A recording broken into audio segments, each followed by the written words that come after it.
Donc, on a vu dans les cours d'avant, sur cette expérience de 25 ans et plus un quart de siècle imam en France, et je tiens à souligner que le frère qui m'a inspiré ce titre, c'est le frère Nourdin Awsat. C'est lui qui me l'a dit, alhamdoulilah, je l'ai saisi de sa bouche, je dis barakallahu fik, ce sera le titre de la série, Inch'Allah. Un quart de siècle et plus imam en France. Et comme je vous ai dit, les jalons, c'est devenu de plus en plus clair. Je vois de plus en plus clair ma ligne, comment je vais prêcher et quelles sont mes convictions que j'ai développées. Et Tourcoing, ça va être mon vrai terrain, le début. Et tout ça va se confirmer et se consolider à Montpellier, qui est Nîmes et à Montpellier. Et de plus en plus, je suis convaincu que le principe essentiel pour réformer cette Ummah, c'est la compréhension. De plus en plus. C'est devenu mûr dans mon esprit. La voie, c'est la compréhension. Pas de compréhension, pas de bonne pratique. Toute pratique dépend de sa compréhension. Une bonne compréhension de la religion émane forcément à une bonne pratique. Et toute fausse pratique, elle est due à une mauvaise compréhension de la religion. Et ici, je ne parle pas au niveau des erreurs individuelles. La bonne compréhension ne veut pas dire que le musulman va devenir un ange et qu'il ne va faire aucune erreur. Détrompons-nous. L'erreur, elle est collée à l'être humain. Dès qu'on dit on dit être humain, on dit erreur. Et rappelez-vous, j'ai dit, la vie est une école dont le titre est écrit erreur. C'est-à-dire, on est dans une école qui est basée sur l'erreur. C'est à travers l'erreur qu'on comprenne. C'est à travers l'erreur qu'on avance. C'est à travers l'erreur qu'on se corrige. C'est à travers l'erreur qu'on rectifie notre ligne et notre itinéraire. Sans erreur, on ne peut pas avancer. C'est l'erreur qui va nous mener vers la guidance, et c'est l'erreur, bien sûr, l'erreur qui nous interpelle, l'erreur qui nous préoccupe, l'erreur qui nous donne l'amertume. Il y a des conditions. Ça, c'est ma compréhension.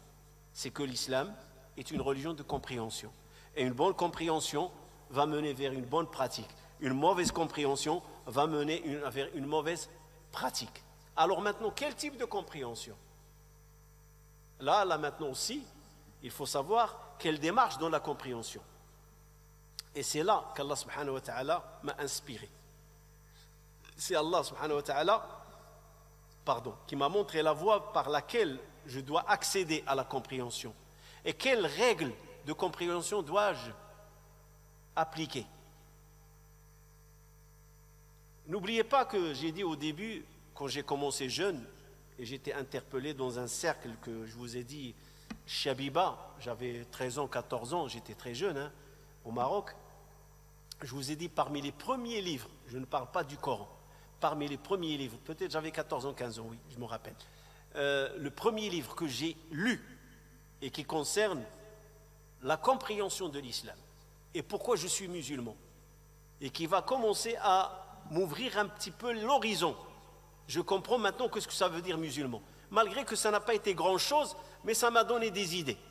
C'est « Mada ya'ni intima'i lil islam ». Qu'est-ce que cela veut dire, mon appartenance à l'islam? Fathiyakan. C'est le premier livre que j'ai lu. Et au Canada, le premier livre de cette catégorie que j'ai lu, de Abdullah Azzam, rahmatullahi ala al-jami', même Fathiyakan, il est mort, rahmatullahi alayh, ad-da'watu faridatun shar'iyyatun.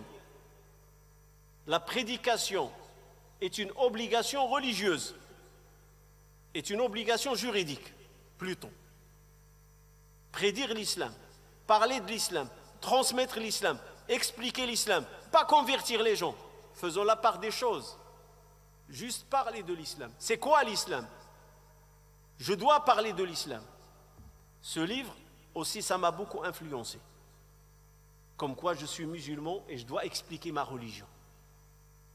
Et le troisième livre dans cette catégorie qui a relié les deux, et le troisième qui donne un goût à tout, c'est Abul Hassan Nadawi.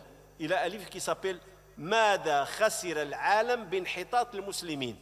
Qu'est-ce que le monde a perdu avec la chute du monde musulman? Qu'est-ce que le monde a perdu? Mada khasir al-alam binhitat al-muslimin, avec la chute des musulmans.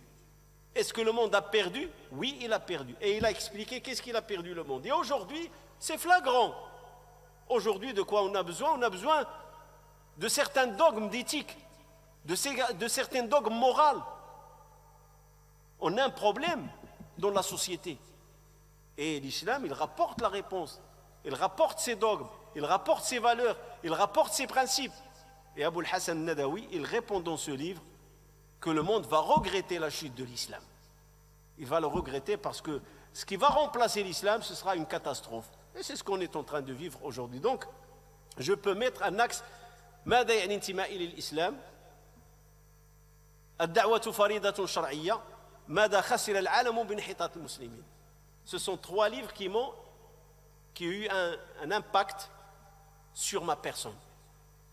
Et j'ai étudié le sophisme, j'ai étudié le salafisme, j'en ai étudié. J'étais quelqu'un qui lisait tout. Mais je me trouvais de plus en plus dans tout ce qui interpelle la raison. Je me trouve de plus en plus dans tout ce qui interpelle la raison, la compréhension de la religion. Ça, c'est très important.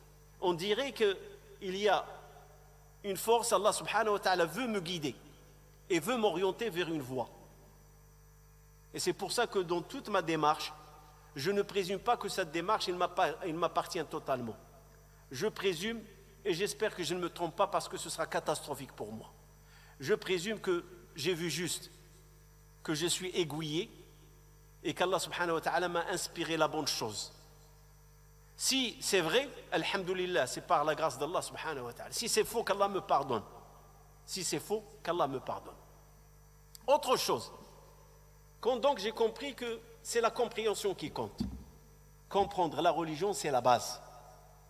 Et si on a une bonne compréhension de l'islam, tout va être 10-10, comme on dit dans le jargon quand on parle 10-10 ou 5-5. Tout va être bien. Masha'Allah. Alors maintenant, comment comprendre? Et là aussi, encore une fois, je considère avec l'encadrement des shir, la veillance d'Allah subhanahu wa ta'ala, la lecture qui m'a beaucoup enrichi, et surtout la méditation dans la sira du prophète alayhi salatu salam. Et j'ouvre une parenthèse. Je suis quelqu'un de nature qui déteste tout ce qui est officiel. C'est-à-dire, si je parle de l'aqida comme science, la science des dogmes, je déteste les livres, dans le sens, l'aqida, voilà, que ce soit le tahawiyya, que ce soit le wasitiyya, que ce soit l'usul talad. Je ne suis pas contre l'aqida, non. Il ne faut pas me comprendre tordu. Je suis contre la structure dans l'enseignement. Je considère que la structure dans l'enseignement, elle appartient plus à ce qui est académique à l'école. Par contre, dans la mosquée, je n'ai pas besoin de cette structure. C'est une structure qui va me faire perdre du temps et les gens n'ont pas la capacité de suivre cette structure. Tu vas leur structurer les choses, tel cheikh il dit 1, 2, 3, 4, 5, tel chapitre, chapitre 1, chapitre 2, non. Je n'aime pas ça de nature. Pourquoi? Parce que je suis un homme de terrain. Je suis un homme qui travaille dans une mosquée et je m'adresse à monsieur tout le monde de la communauté musulmane. Donc si je veux enseigner, peut-être que je prendrai l'aqid tahawiyya, je vais l'enseigner. Mais ça dans une classe avec un tableau, premier point, deuxième point, tel chapitre, ça c'est un autre sujet. Mais dans la mosquée, je n'ai pas besoin de ça. Comme d'ailleurs la grammaire. Dans la grammaire, quand je parle en arabe, je ne m'arrête pas devant les règles de la grammaire et du vocabulaire. Je parle spontané. Avec la lecture que j'ai lue, je sais quand est-ce qu'il faut faire fatha, quand est-ce qu'il faut faire kasra, le kasra, damma, je connais les règles. Mais je ne les maîtrise pas. Et je n'aime pas les maîtriser. Et ça ne m'intéresse pas. Je ne peux pas enseigner la grammaire, par exemple. Je ne peux pas l'enseigner. Pourquoi ça? Je trouve qu'il y a trop de règles. Il n'y a pas mieux que de la méthode d'enseigner par la lecture. tellement lire, que ça devient un automatisme de savoir où est le fa'il, où est le maf'oul, où est le hal, où est le badal, le mubtada, le khabar, et ainsi de suite, et ainsi de suite. C'est par la lecture. J'ai toujours suivi cette voie.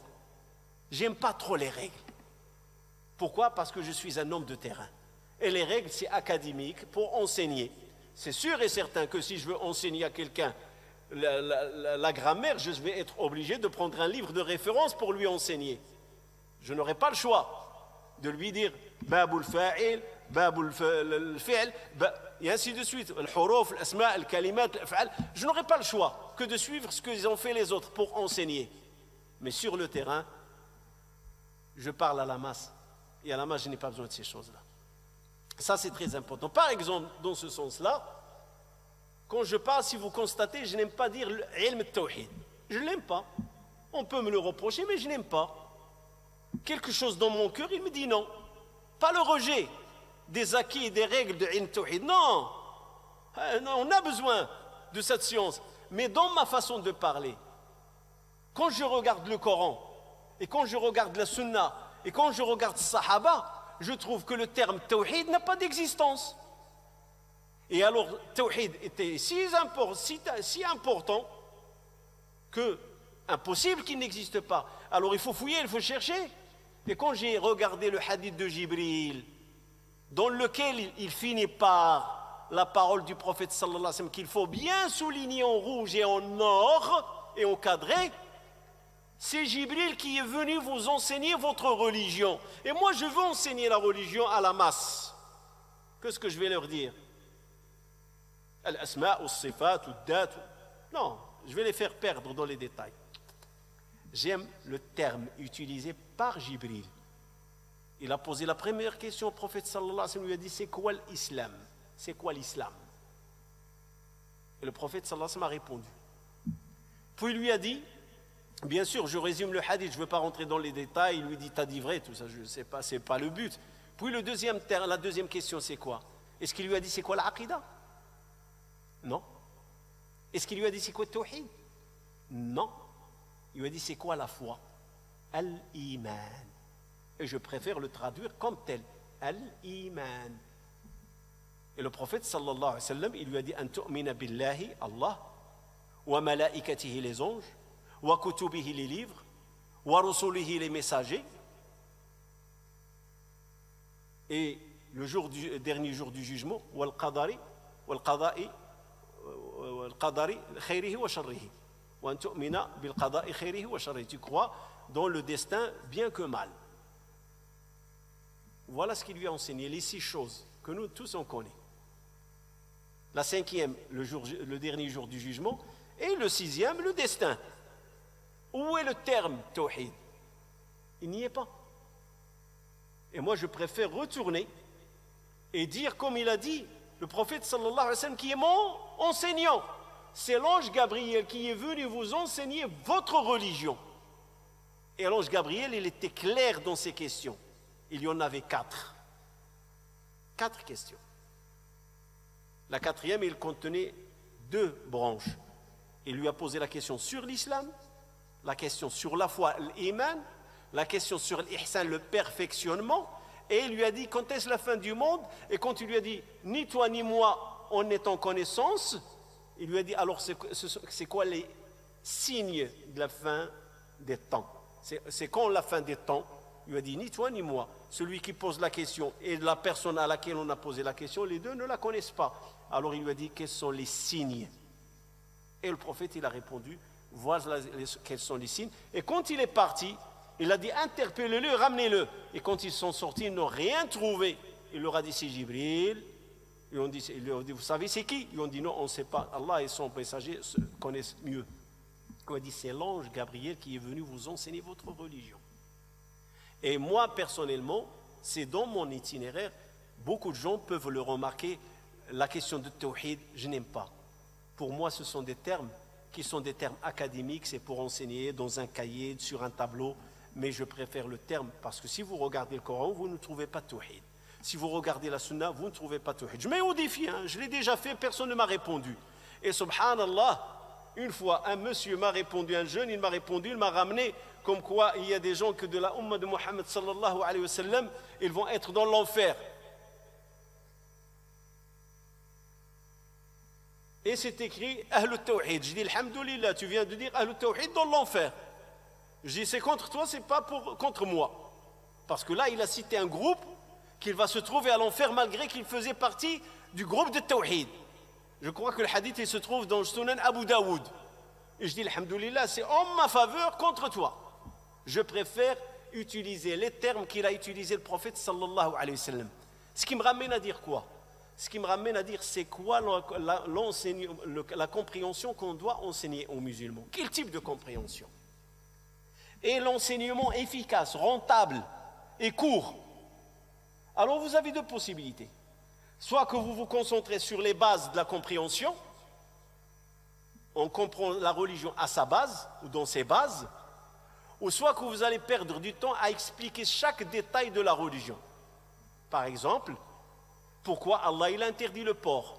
Va expliquer la question du porc, la question de l'hygiène, et va expliquer qu'est-ce qu'ils ont dit les scientifiques, les recherches et ainsi de suite. Pourquoi Allah subhanahu wa ta'ala interdit l'alcool? Va expliquer avec les chiffres les conséquences de l'alcool au volant, les conséquences de l'alcool dans les agressions et le crime, et va expliquer. Tu perdras du temps. Et pourquoi Allah subhanahu wa ta'ala interdit l'adultère ou la fornication? Étant donné que ce sont deux personnes qui acceptent de vivre une relation dans le consentement, va expliquer les répercussions sur la stabilité de la famille, sur la stabilité des couples, perd du temps à expliquer. Et ainsi de suite. Par contre, si vous attaquez les bases, et c'est quoi les bases? Comme j'ai dit, pourquoi je suis musulman? Pourquoi je suis musulman? Pourquoi Allah subhanahu wa ta'ala nous a créés? Et si j'arrive à comprendre, ou j'arrive à expliquer à mon enfant, ou à mon entourage, qu'on est créé pour une mission, et on n'est pas créé en vain ou futilement, ça se comprend. Donc je ne suis pas là ici pour passer un bon temps. Et si ça ne va pas, je tombe dans la dépression, je vais me suicider parce que je ne suis pas content de ce monde. Ça ne se passe pas bien pour moi. Je ne suis pas satisfait de mon existence. Ça mène au suicide, ça mène à la dépression.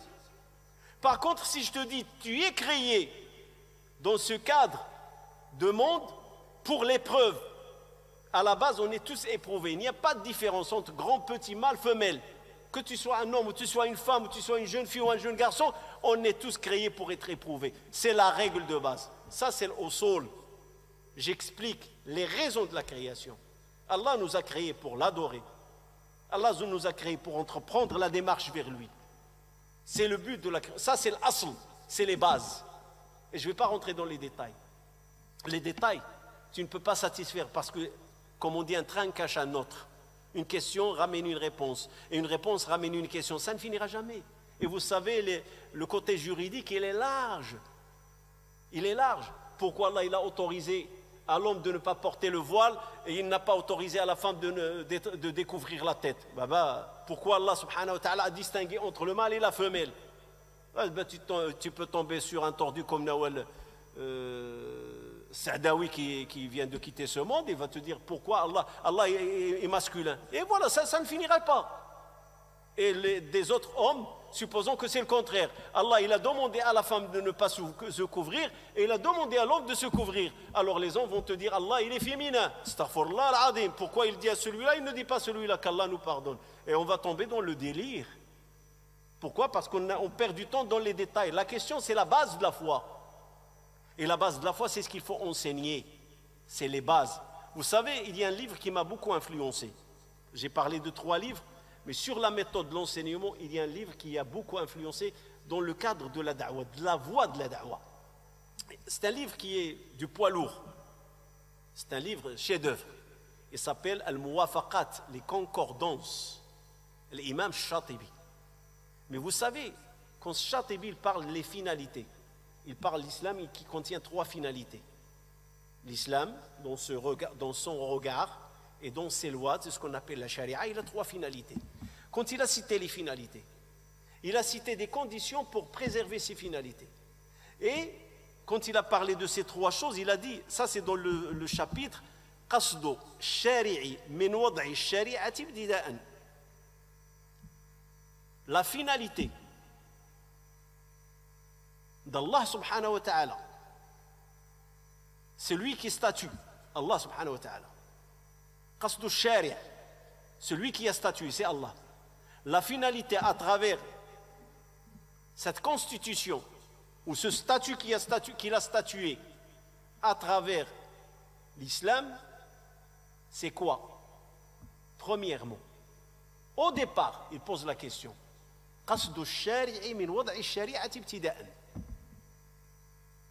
Et je trouve qu'un prédicateur, qu'un imam qui est de terrain, qui veut enseigner, il doit commencer par là. Pourquoi on est musulman? Pourquoi l'islam? Pourquoi la religion plus vague? Pourquoi il y a eu le judaïsme? Pourquoi il y a eu le christianisme? En commençant par Ibrahim alayhi salatu wassalam. Pourquoi Allah il a envoyé les messagers? Même en allant jusqu'à Adam. Quand Allah il dit à Adam, quand il a décrété qu'il doit descendre après qu'il a mangé de l'arbre et qu'il a demandé pardon, et Allah lui a pardonné, il lui a dit maintenant tu connais ton ennemi, allez descendre tous. Qu'est-ce qu'il a dit Allah subhanahu wa ta'ala? فَإِمَّا يَأْتِيَنَّكُمْ مِنِّي هُدًى. Du moment que vous allez recevoir une guidance de ma part, alors celui qui suit la guidance, il n'aura rien à craindre, il n'aura pas peur. Par contre, celui qui ne la suit pas, l'enfer l'attend.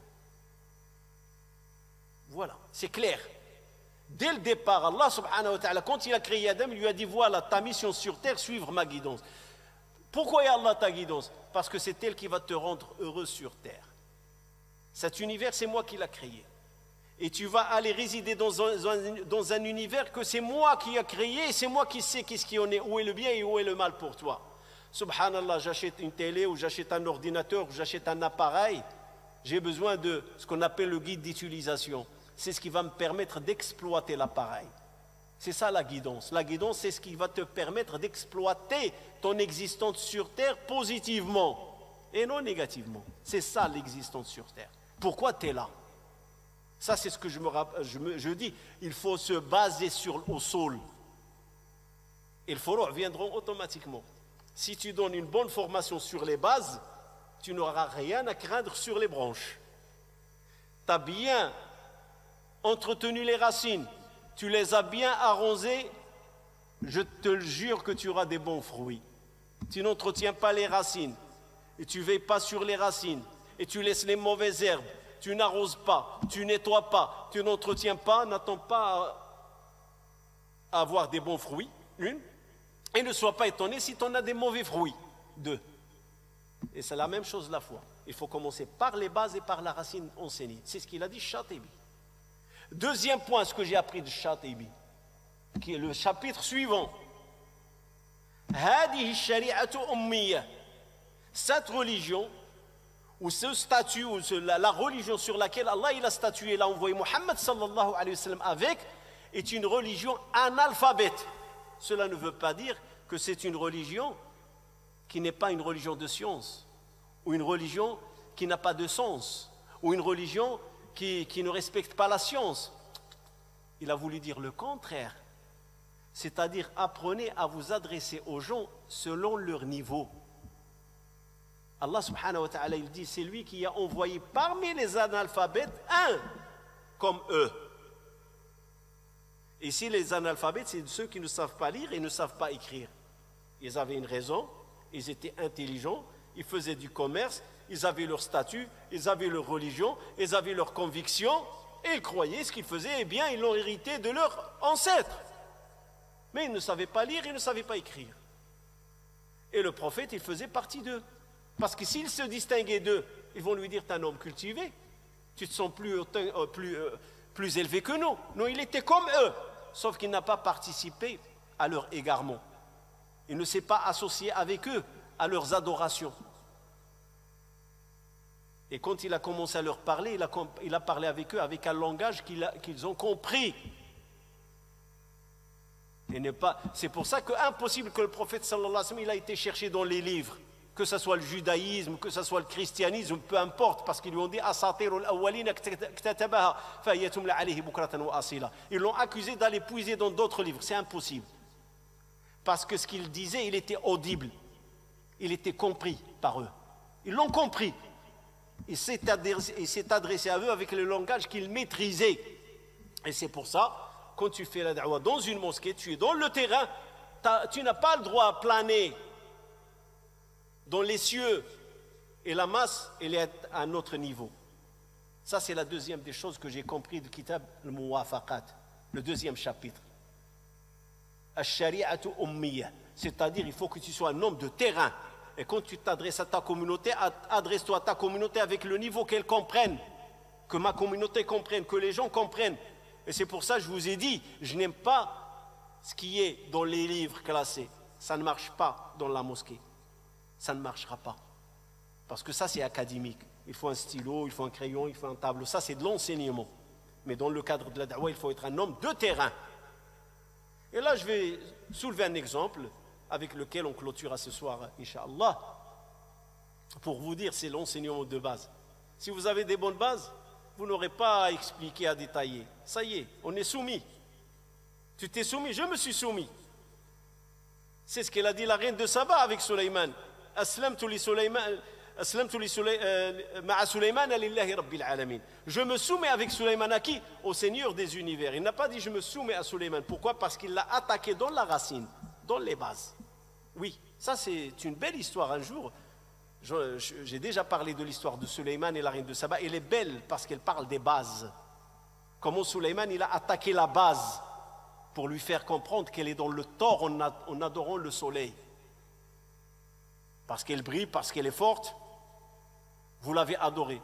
Ben voilà, vous êtes dans une cour, elle brille. Et pourtant, ce n'est pas un dieu, elle est plus proche. Ce n'est pas tout ce qui brille, comme on dit, c'est de l'or. Ça, c'est un autre sujet. Mais regardez, Sulaiman, il va attaquer les bases. Il va l'attaquer dans le base. Et quand il est attaqué dans les bases, il a fait chuter, détruit toute sa croyance dans le soleil. C'est devenu des néants, zéro. Alors il n'a eu qu'un seul recours. Je me soumets avec Sulaiman au Seigneur des univers. Point la ligne, c'est fini, il a cru. Sahaba radiallahu anhum, les premiers qui ont appris l'islam et qui ont embrassé l'islam et qui ont adhéré à l'islam, tous, l'attaque est de base. La compréhension, elle est de base. Les enseignements, ils sont des enseignements de base. Parce qu'à l'époque, il n'y avait pas la prière, il n'y avait pas la zakat, il n'y avait pas le jeûne, il n'y avait pas le pèlerinage. Les piliers de l'islam, ils n'y sont pas encore. Et pourtant, ils se sont soumis. Ils ont compris ce que ça veut dire la religion et ce que ça veut dire se soumettre à Allah subhanahu wa ta'ala. Et quand les bases sont solides, tout ce qui suit sera solide. Alors quand Allah subhanahu wa ta'ala il a révélé, si vous montrez ce que vous avez dans le cœur, ou vous allez le cacher, Allah subhanahu wa ta'ala, il va vous en juger. Il va pardonner à celui qui veut, et il va châtier celui qui veut, et Allah est omnipotent. Sahaba, ils ont entendu ce verset. Regardez l'éducation de base, la da'wah de base. Quelle réaction ils vont avoir? Vous voulez savoir si une personne a une éducation de base solide? Regardez sa réaction quand il reçoit quelque chose qui lui fait peur, quelque chose qu'il ne comprend pas, ou quelque chose qui risque d'être en désaccord avec. Un exemple, quelqu'un qui a une bonne éducation de comportement avec son père et sa mère.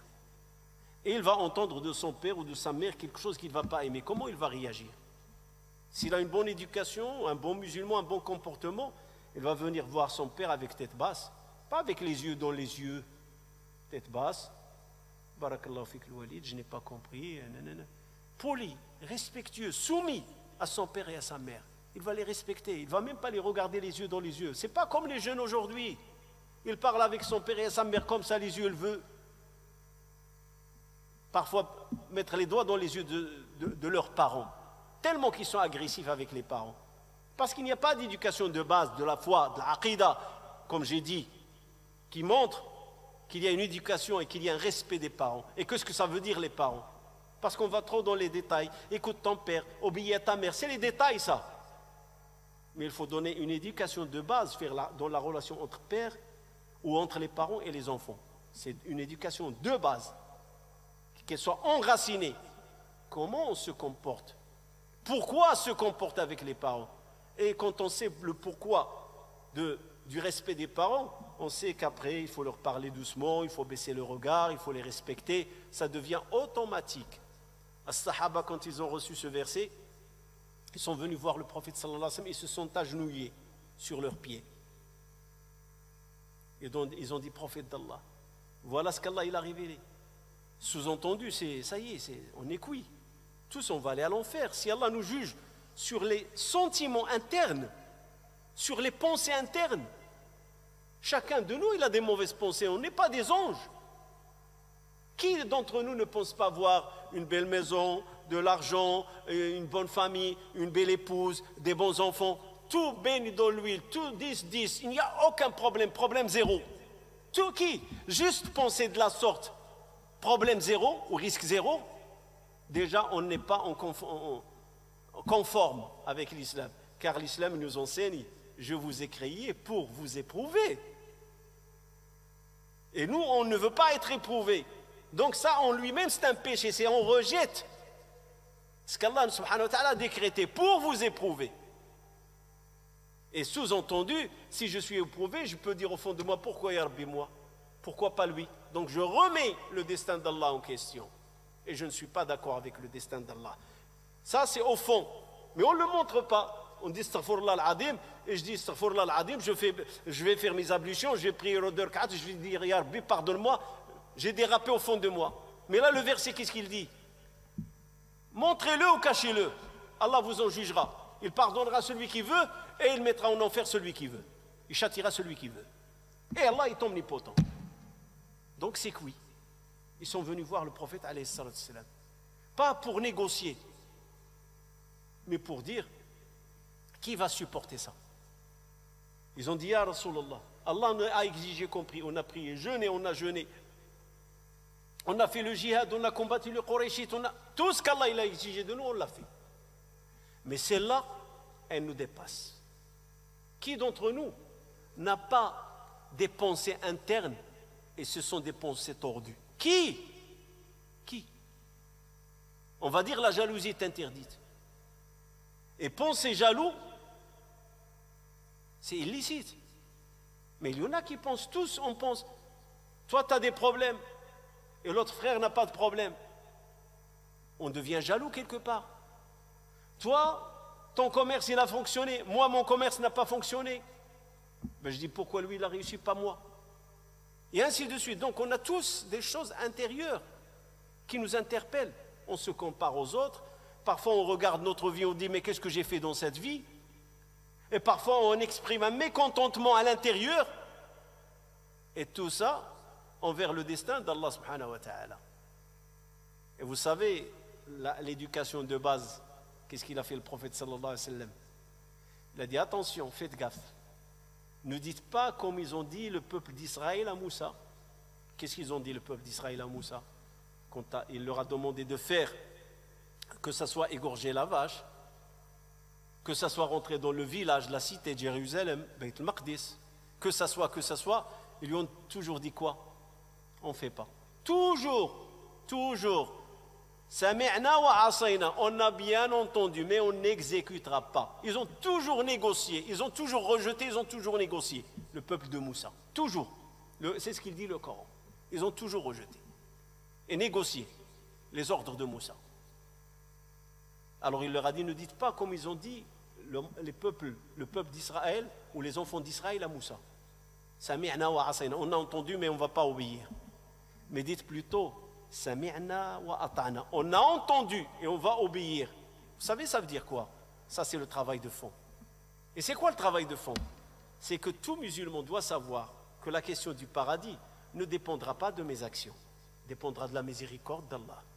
C'est-à-dire, si Allah subhanahu wa ta'ala décide et décrète que tout le monde rentrera à l'enfer, même les prophètes, même Muhammad sallallahu alayhi wa sallam, et ce n'est pas moi qui le dis, c'est le prophète sallallahu alayhi wa sallam qui le dit, nulle personne d'entre vous ne rentrera au paradis par ses actions. Ils lui ont dit, même toi prophète d'Allah, il a dit, même moi, sauf si Allah me comble par sa miséricorde. Donc si Allah décide de mettre tout le monde, de Adam jusqu'à le dernier, à l'enfer, vous croyez qu'il y aura quelqu'un qui va dire, Ya Rabbi, t'es un injuste, pourquoi tu m'as mis à l'enfer? Allah est juste. Parce que ce qu'il y a dans l'enfer, aucune action ne peut égaler ce qu'Allah il a préparé dans le paradis. Écoutez bien, aucune action. Tu peux adorer autant que tu voudras. Aucune action bonne d'un serviteur parmi les serviteurs d'Allah ne peut égaler le mérite qu'Allah a préparé dans le paradis pour ses serviteurs croyants. Aucune. C'est ça ce que ça veut dire. Sami'na wa ata'na. On a entendu, on exécute. Ya Rabbi, tu fais de nous ce que tu veux. Tu veux nous châtier, châtie-nous, et ce sera mérité. Et tu veux nous pardonner, pardonne-nous, ce sera par ta grâce et ta miséricorde. C'est ça ce que ça veut dire. Sami'na wa ata'na. On a entendu et on a compris que tu es juste et que tu ne fais que ce qui est juste. Et c'est ce que le prophète leur a enseigné. Ne dites pas comme le peuple de Moussa, mais dites plutôt, on a entendu et on obéira.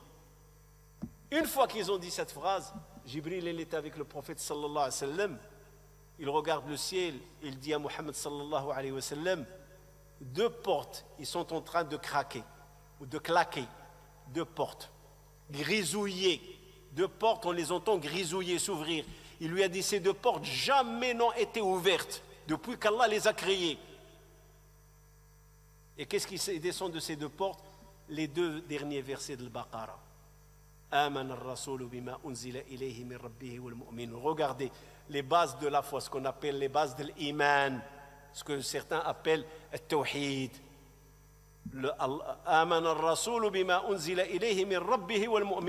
Il aurait pu dire sallallahu alayhi wa sallam, Ya Rabbi, c'est ma communauté, ils sont gentils, ils sont doux, ils t'ont obéi, pourquoi tu vas les châtier pour leurs pensées? Même le prophète sallallahu alayhi wa sallam, il a participé dans le fondement, dans l'éducation de base. Ne négociez pas les décrets d'Allah. Faites face aux décrets d'Allah par la soumission et Allah va vous alléger. Et quand ils ont dit Sami'na wa ata'na, ils se sont soumis. On a entendu, on a compris, tu fais ce que tu veux, tu es juste. Alors ces deux portes se sont ouvertes et ce sont les deux derniers versets de Baqara qui ont été révélés au prophète sallallahu alayhi wa sallam. Et dans les deux derniers versets de Baqara, vous savez très bien qu'est-ce qu'il y a? L'allègement, l'amnistie, le pardon et apporter secours et triomphe. Subhana rabbika rabbil izzati amma yasifun wa salamun al mursalin walhamdulillahi rabbil alamin.